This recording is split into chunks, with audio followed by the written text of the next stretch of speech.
Okay, I believe this is turning into part 4. We're talking about the brain network reinforcements. We did an overview.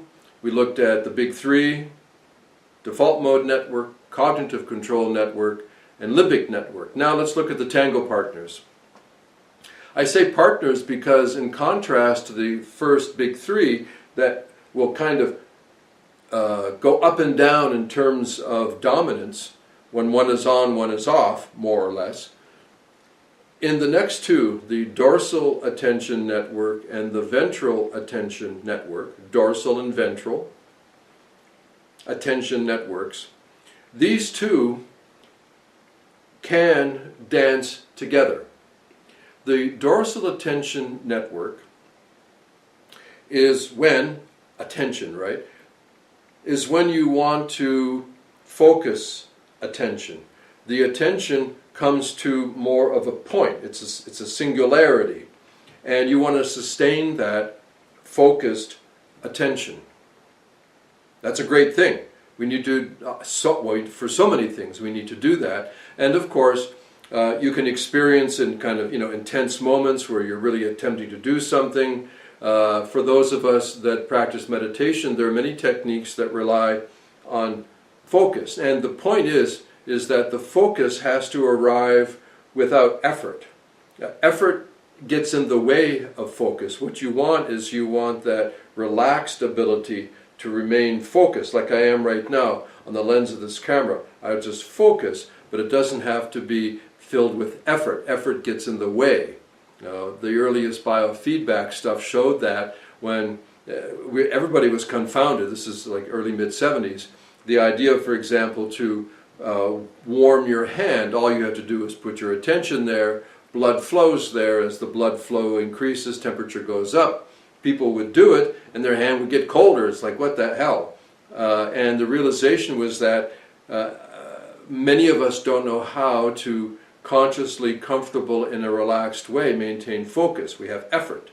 And that effort was creating the paradoxical effect of constricting blood flow, hence the temperature in the hand getting colder instead of warmer. So anytime you want to work with relaxed, sustained focus, dorsal attention network. It's beautiful. That's its job. Then you've got the tango partner, which is ventral attention network. That's when the attention is not so much in a focus as much as expanded to the field. So focus is dorsal, field is ventral. Now, how important is that? I'll use a kind of an analogy story thing. You imagine an animal focusing in on maybe hunting, like its prey, and when it does so, it loses all sense of what's going on around it, and when they're not paying attention, I guess you could say, to the context of the content, the context, maybe another animal would come along and bite him in the head. Stupid example, but you get what I mean. That being able to be in focus while also having a kind of a peripheral awareness or attention to the field is a beautiful combination of state. And using some of the meditation concepts, as I understand them from the Vajrayana tradition, you practice, shamatha techniques, the focusing, relaxed techniques, that's dorsal, but then after a while you open up into Vipassana where you're sensitive to the field and you're aware of what's going on. So for people that have difficulty in sustaining relaxed focus, dorsal attention network. For people that have a problem in opening up and experiencing the activity around them without being disturbed or interrupted by it, then ventral. So dorsal is the focus, ventral is the field. Kind of one is like a macro lens and the other is a wide angle lens.